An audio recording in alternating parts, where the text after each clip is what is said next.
जय जवान जय किसान का नारा बहुत अच्छा लगता है हमारे देश में, और किसानों को रीढ़ की हड्डी कहा जाता है। वहीं आज देखा जाए तो किसानों के साथ इतना गलत व्यवहार हो रहा है कि रोडों पर लाठियां खा रहे हैं, विरोध प्रदर्शन हो रहा है। आखिर क्यों, क्या है अध्यादेश? आज हम इसी पर खास चर्चा करेंगे। विजय कौशिक जी हमारे साथ हैं, कांग्रेस प्रवक्ता। लगातार चाहे किसान की बात हो, चाहे समाज की बात हो, लड़ते रहते हैं, समाज को जागरूक करते रहते हैं। सर, सबसे पहले हमारे चैनल में आपका स्वागत है। राकेश जी, बहुत बहुत धन्यवाद। और मैं आज आपके माध्यम से एक संदेश यही देना चाहता हूँ कि आज जहाँ बड़े बड़े मीडिया हाउस उनके ऊपर आरोप हैं कि वो किसानों की आवाज़ नहीं दिखा रहे, सच्चाई नहीं दिखा रहे, उन परिस्थितियों में आप अपने आप को खतरे में डालकर आम जनता की जो लड़ाई लड़ रहे हैं, इसके लिए आप बधाई के पात्र हैं। आज आप इतना बड़ा मीडिया हाउस चला रहे हैं, हमारी शुभकामनाएं आपके साथ हैं। धन्यवाद कौशिक जी, कि आप इसी तरीके से आगे लड़ाई लड़ते रहें और आगे बढ़ें।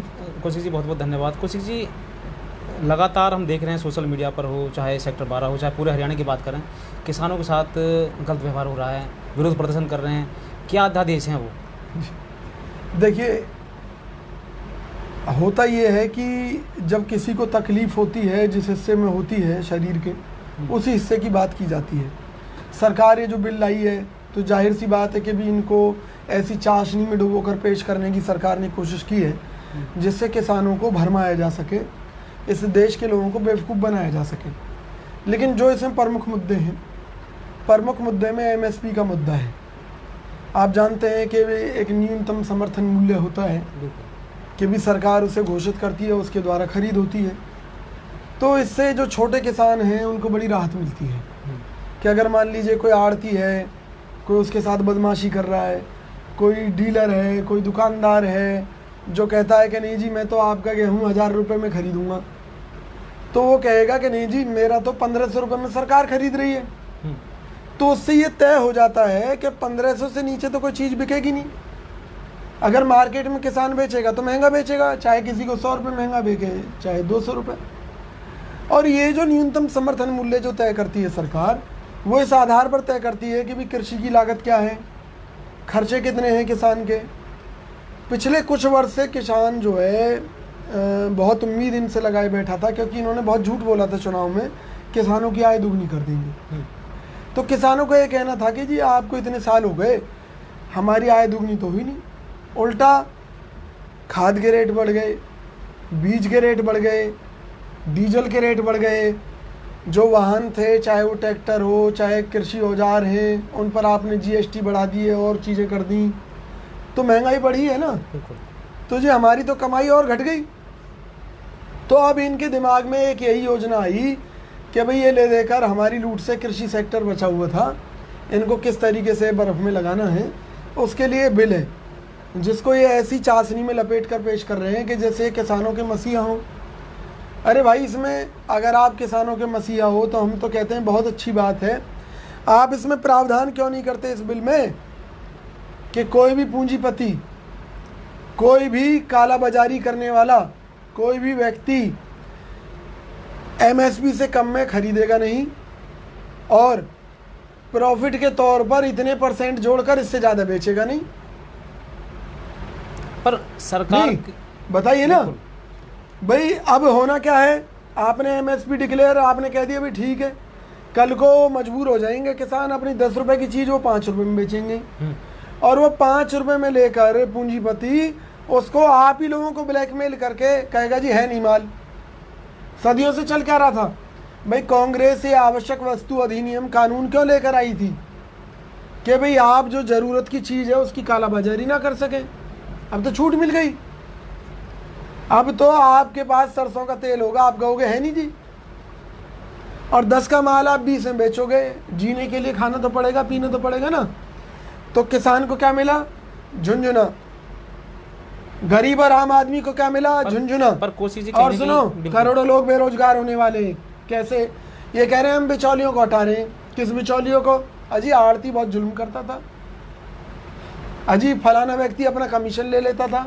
नहीं, पर भाजपा सरकार तो कह रही है मतलब हम अब अपने युवाओं को मतलब उनको काम दे रहे हैं, रोजगार दे रहे हैं। कैसे? आपसे पूछता हूँ कैसे भाई? रोजगार इसमें क्या रोजगार मिलेगा?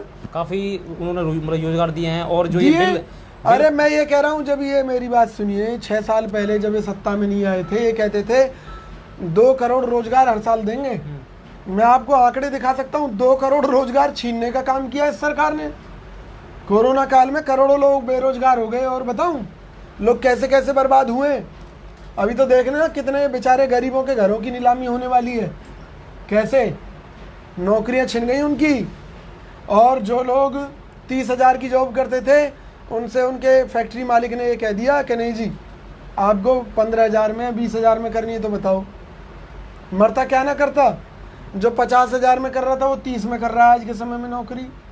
जो लाख रुपए में कर रहा था वो सीधे 50,000 में कर रहा है नौकरी।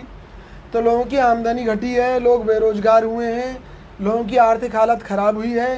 काम धंधे रोजगार बाजार में जाके देख लो। तो ये जो थोड़ी बहुत व्यवस्था कृषि के कारण चल रही थी, आप देखो, आप हर किसी को डकैत नहीं कह सकते। आढ़ती भी अगर 2 पैसे कमाएगा तो देश की अर्थव्यवस्था में योगदान देगा ना। आप कह रहे हो करोड़ों लोगों का रोजगार छीन के अडानी अंबानी को दे दो। अच्छा आप मुझे बताओ, अडानी अंबानी का मुकाबला आप कर सकते हो? बताओ। परंतु आप अपने आप को भी बेच दोगे ना। मैं सबूत देता हूँ आपको, सबूत। बिल्कुल सही बात है, परंतु बात हम कर रहे हैं किसानों के ऊपर। किसानों की बात कर रहा हूं। किसानों के लिए आपने अभी सेक्टर 12 में एक विरोध प्रदर्शन किया था, काफी ऊंचे लेवल पर। हरियाणा में किया था, कुमारी शैलजा भी ने किया था। तो क्या लग रहा है कि विरोध प्रदर्शन करने से उनकी मांगे जो अयोध्या से हैं वो पूरी हो पाएंगी? देखो मेरी बात सुनिए। और या दूसरी तरफ कहें कि कांग्रेस के पास कोई और दूसरा मुद्दा नहीं है? पहले मैं केवल एक बात कह देना चाहता हूँ कि ना आप इन पूंजीपतियों से मुकाबला कर सकते हैं ना मैं कर सकता हूँ। कारण है, आज आप सरसों खरीद कर लाइए, उसका ऑयल निकालिए, आपको पड़ेगा 125 रुपये लीटर, और अडानी बेच रहा है 115 रुपये लीटर। तो बताइए अब अडानी कैसे कर रहा है? अडानी कैसे कर रहा है? बिल्कुल आप बताइए। अडानी ऐसे कर रहा है कि अडानी के पास पैसे की ताकत है। उसने एडवांस में पैसा दिया और किसानों से सौदा कर लिया कि भाई मुझे तो आप मार्केट से 20 रुपये किलो कम में दोगे सरसों, तो मैं आज तुम्हें पैसा दे रहा हूँ। ठीक है, किसान उस बात में मेरा एग्री हो रहे हैं, 101% होंगे। अरे किसान कर्जे ले लेके तो आत्महत्या कर रहा है, आप बताइए ना। तो ऐसे ही सारे किसान पूंजीपतियों के जाल में फंस जाएंगे। अगर राकेश जी चाहेंगे तो जिंदगी भर कभी सरसों के तेल की मिल नहीं लगा पाएंगे, क्योंकि छोटा उद्योग है। ठीक है, आप कोई और दूसरा काम में आप टमाटो केचप बनाने की कोशिश करेंगे, नहीं सक्सेस हो पाएंगे। क्यों? आपको जो टमाटर मिलेगा वो पूंजीपति के थ्रू मिलेगा, पूंजीपति को डायरेक्ट मिलेगा। तो आप बताइए ना, आप कैसे बना पाएंगे? पर काफ़ी हमने सोशल मीडिया पर भी ये सुना है कि भाजपा सरकार किसानों की हतेशी है, उनके बारे में मतलब उनके बारे में सोचती है, उनके बारे में सोचती है। काफ़ी बार किसानों के लिए उन्होंने कर्ज माफ़ी भी किया है। ठीक है, तो ये कहाँ तक सत्य है? कोई कर्ज माफ़ी नहीं की इन्होंने। केवल मैं ये कहता हूँ, किसानों को आज ज़रूरत किस चीज़ की थी? उनको खाद समय पर मिले, उनको असली बीज मिले हैं, उनको ये बीमे के नाम पर जो उनकी आपने जेब काटने का काम किया है वो सिस्टम बंद होना चाहिए। ठीक है, किसान अगर कमाएगा तो निश्चित तौर पर खुशहाल होगा। अब आप उसे पानी नहीं दे रहे, आप उसे कोई सुविधाएं नहीं दे रहे, आज वो प्रॉपर उसके पास कोई सिस्टम नहीं है। आज वो अपने गांव से पहले तो बैलगाड़ी पर ले आते थे तो कोई ट्रांसपोर्ट तो खर्चा था ही नहीं। आज वो एक जगह से दूसरी जगह ले जाता, कितनी महंगी ट्रांसपोर्ट उसके लिए हो चुकी। तो ये सुविधाएं नहीं दे रहे। कौशिक जी, पर देखो बात सही है, सुविधा दे रहे हैं, परंतु देखो 20 लाख करोड़ का पैकेज अभी दिया था, उसमें भी किसानों के हित के लिए बात की थी। उसमें भी उनके लिए कुछ ना कुछ रोजगार के लिए, गरीब किसान जो हमारे हैं भारत में काफ़ी हैं, उनके भी दिया था। तो कहीं ना कहीं सरकार उनके बारे में सोच रही है और ये फैसला भी उनके लिए सही था। तो कहाँ गलत लग रहा है? माननीय प्रधानमंत्री जी जब पिछली बार बिहार गए थे, बिहार की जनता से हाथ हिला हिला कर कह रहे थे, भाइयों बहनों कितने 1000 करोड़ का पैकेज चाहिए, कितने लाख करोड़ का पैकेज चाहिए। तो ये सारे पैकेट ये वापस ले जाकर इन्होंने अपनी तिजोरियों में रख दिए। बिहार की जनता से जाकर पूछे उन्हें मिला क्या है। ये जो 20 लाख करोड़ की बात करते हैं, आप बताइए ना आपको क्या मिला। मैं एक चीज़ कहता हूँ, जनता को मिलना तब दिखाई देता है आपके बिजली के बिल में कोई छूट दी हो, आपको ब्याज पर कोई छूट दी हो कि जो आप ब्याज भर रहे थे बैंकों का, आपको किसी टैक्स में कोई छूट दी हो कि हम हाउस टैक्स नहीं लेंगे इस पीरियड का, आपको किसी कमर्शियल टैक्स में छूट दी हो। किस चीज़ में छूट दे दी आप बताइए ना। आप मुझे बताइए, अब वो 20 लाख करोड़ अगर पूंजीपतियों के पास चला गया, अडानी ने दिखा दिया कि जी ठीक है जी मुझे इतने का लोन दे दिया जी, अगर 20 लाख करोड़ का लोन दे दिया, बांट दिया सरकार ने, तो रिलीफ नहीं है। क्यों? क्योंकि सरकार उससे ब्याज वसूलती है, सरकार फ्री में नहीं देती। अब क्या है, इस पीरियड में अगर आपको किसी भी तरीके से लोन मिला होगा सब उसी में गिना जाएगा। अरे कोरोना काल में तो यहाँ तक खबरें आ रही हैं कि किडनियाँ निकाल ली, लीवर निकाल लिया है। आपने तो इसकी आड़ में एशियन बैंक से कर्जा ले लिया कई बार, जिसमें चीन का हिस्सा है। एक तरफ चीन का विरोध करते हो, दूसरी तरफ चीन से कटोरा लेकर आप भीख ले रहे हो कर्जे की। क्यों लेना पड़ा? आपने दिया तो किसी को कुछ है नहीं। आपने पीएम केयर्स के नाम पर हजारों करोड़ इकट्ठे कर लिए, उसका हिसाब तुम देने के लिए तैयार नहीं हो। आप मुझे बताओ ना, आपने सब कुछ लिया, जनता के नाम पर लिया, जनता को दिया क्या? क्या दिया? कौशिक जी बिल्कुल सही बात है आपकी। अभी सीएम साहब ने अभी घोषणा भी की थी एक, दुष्यंत जी ने, अगर ऐसा फैसला गलत हुआ तो मैं इस्तीफा दे दूंगा। कहाँ तक सही मानते हैं इस चीज़ को? देखिए जी, मैं इस्तीफा दे दूंगा, मैं जो है इनके ऊपर बम फेंक दूंगा अगर इन्होंने ऐसा नहीं किया, मैंने फांसी दे दूंगा, ये सब फालतू की बातें हैं, जनता को बरगलाने वाली बातें हैं। तो आगे की रणनीति क्या रहेगी 25 सितंबर को? हमारी तो बड़ी सीधी सी रणनीति है कि हम किसान के साथ कंधे से कंधा मिलाकर संघर्ष करेंगे, उनकी लड़ाई लड़ेंगे और जनता के साथ मिलकर इस भ्रष्ट सरकार को उखाड़ फेंकेंगे। निश्चित तौर पर जनता ने हमें मौका दिया तो हम इन अध्यादेशों में बदलाव करेंगे, हम इन अध्यादेशों को मिटा देंगे। जो एक भूमि अधिग्रहण कानून आया था कांग्रेस के समय में, राहुल गांधी जी ने सारे किसान संगठनों को बुलाया था, चाहे उत्तर प्रदेश से चाहे कहीं से भी, किसानों की राय के साथ में बिल तैयार किया गया था। किसान उससे खुश हुआ, किसान उससे सुखी हुआ। इन्होंने किसी किसान को बुलाकर नहीं पूछा। आज कहते हैं, आज किसान को फांसी लगा कर कहते हैं उसकी लाश से कि जी बताइए आपको परेशानी क्या है। अरे आपको मालूम ही नहीं है, आपको मालूम ही नहीं है। आप ये देखिए, मैं आपको सबूत बता सकता हूँ। कोल्ड स्टोरेज में रखा हुआ किसानों का आलू 0/0 हो गया। क्यों? कोल्ड स्टोरेज की लागत तो आ रही थी मान लीजिए 2 लाख रुपए, और आलू की कीमत रह गई आपकी वहाँ 2000 रुपये। तो आपने कहा भैया उस आलू को फेंक दो जो अब तक का मैं दे देता हूँ। लोगों ने अपना गला काट काट के कोल्ड स्टोरेज का चुकाया है। तो आप मुझे बताइए, पूंजीपति जीने देंगे किसान को? तो कौशिक जी आप कह रहे हैं कांग्रेस किसान के साथ खड़ी है, कंधा से कंधा। बिल्कुल लड़ाई लड़ रहे हैं। हम दूसरी बात करें, अभी पीपली में जो भी विरोध हुआ था वहाँ पर कांग्रेस के कार्यकर्ता ही थी जिन्होंने लाठी खाई और वो किसान बनकर सोशल मीडिया पर पोस्ट वायरल कर रहे हैं। ये कहाँ तक सत्य है? अरे आप बड़ी हैरानी वाली बात कर रहे हैं। मुझे बताइए, क्या कांग्रेस में किसान नहीं है? क्या मजदूर नहीं है? अगर मैं किसान होकर किसानों के हक की लड़ाई लड़ने के लिए किसानों के पास कोई और मुद्दा नहीं है, वो इसको ही मुद्दा बना रहे हैं। वो देखिए, कांग्रेस के पास कोई मुद्दों की कमी नहीं है। कोई राजनीति जो की जाती है देश हित के लिए की जाती है, लोगों के लिए की जाती है। अगर किसान परेशान है तो किसान के साथ खड़े ना, हम लड़ रहे हैं। आप मुझे बताइए, अगर किसान को समस्या नहीं होगी तो हमें क्या समस्या है? और मैं ये कह रहा हूँ, अगर किसान को बरगला दिया इन्होंने, किसान को बहका रहे हैं। अगर कोई अनपढ़ आदमी है उसको सच्चाई बताना कांग्रेस का फर्ज है, जागरूकता लाना विपक्ष का काम है नहीं है? प्रत्यक्ष को प्रमाण की जरूरत नहीं होती। अगर ये सरकार किसानों का भला नहीं कर पा रही तो यही किसान इनको दौड़ा दौड़ा कर पीटेगा। आप ये निश्चित तौर पर मानिए। आज बेरोजगार युवा जो है इतना गुस्से में है, लाखों रुपए पढ़ाई पर खर्च करने के बाद आज रोजगार नहीं है। आप ये देखिए, क्राइम के आंकड़े देख लीजिए ना, कितने बढ़ गए। क्यों बढ़ रहे हैं? तो क्राइम तो सर उस टाइम भी थे, कांग्रेस राज में भी थे। आप रेशो तो देखोगे या नहीं देखेंगे? आप ये तो देखेंगे कि आज जो क्राइम है वो कौन सा क्राइम है? आज वो क्राइम है कि बेरोजगार युवक किसी से 10,000 छीन लिए, किसी से 5,000 छीन लिए। ये बेरोजगारी की देन है। तो कौशिक जी हम अंत में चलते हैं। 25 तारीख को जो ये भारत बंद का जो ऐलान किया हुआ है, कहाँ तक सफल रहेगा? क्या है इसके? पूरी तरह सफल रहेगा। इस भ्रष्ट सरकार को हम उखाड़ फेंकने की अपनी रणनीति पर काम कर रहे हैं। किसान देश का अन्नदाता है, किसान के दम पर हम जिंदा हैं, हम रोटी खा रहे हैं। ये जो बैठे हैं ना, अमित शाह जी हों, माननीय मोदी जी हों, इन्हें किसानों के दुख दर्द से कोई लेना देना नहीं है। और किसान इतना मूर्ख नहीं है कि अपना भला बुरा ना समझता हो। किसान आज इतना मूर्ख नहीं है कि कोई भी जाएगा, चलो जी उठो जी सरकार के खिलाफ लड़ना है। कोई नहीं जाता किसी के कहने से आज के समय में। आज किसान बहुत परेशान है। आज उसकी उपज के दाम भी नहीं मिल रहे, महंगाई चरम पर है, बेरोजगारी चरम पर है। देश कर्जे में इन्होंने इतना डुबो दिया है कि उससे निकल नहीं पाएंगे।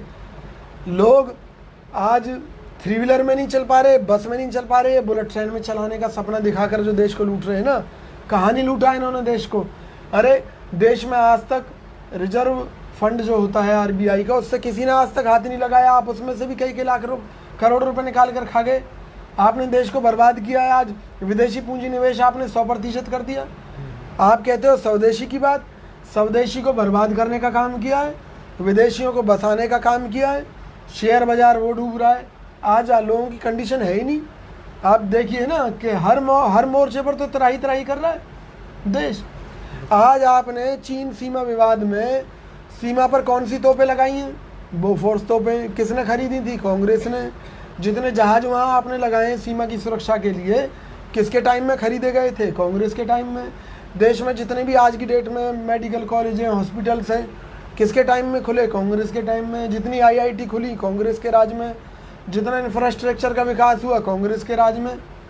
तो आप ये मुझे बताइए ना कि कहाँ, ये जो टोल की बात बताऊं, सारे ट्रांसपोर्टर, देश के ट्रांसपोर्टरों ने इनके शासन में हड़ताल की थी आज से 5 साल पहले।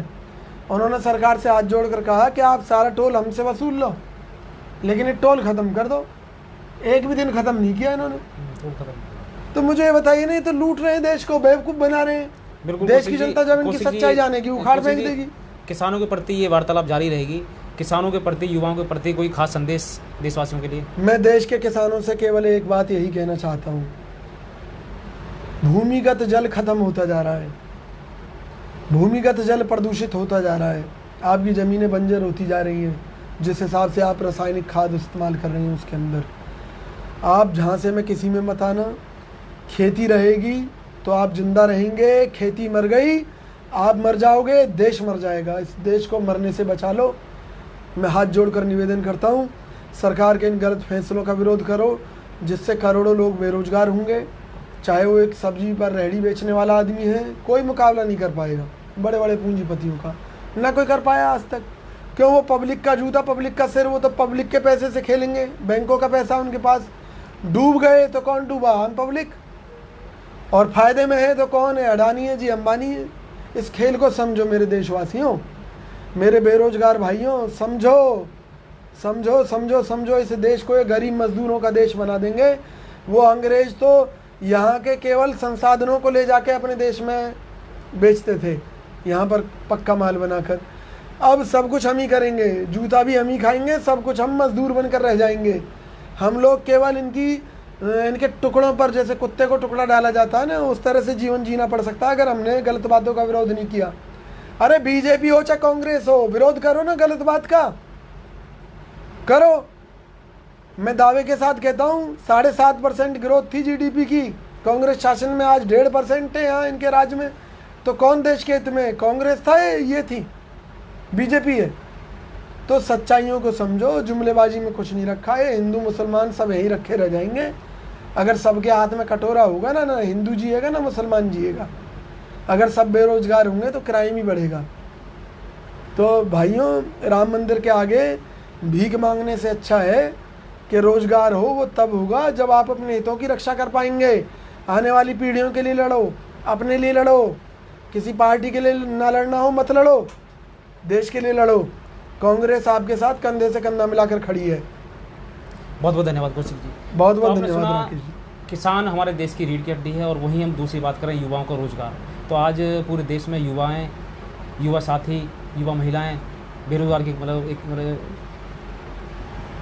कगार पे अखड़े हैं। और वहीं दूसरी बात करें 20 लाख करोड़ की, हमने 20 लाख करोड़ की भी हमने चर्चा की कि 20 लाख करोड़ जो पैकेज दिया था कोरोना काल में आर्थिक मदद के लिए, तो वो भी कहीं ना कहीं लुप्त दिखा, किसी को कुछ मिला नहीं।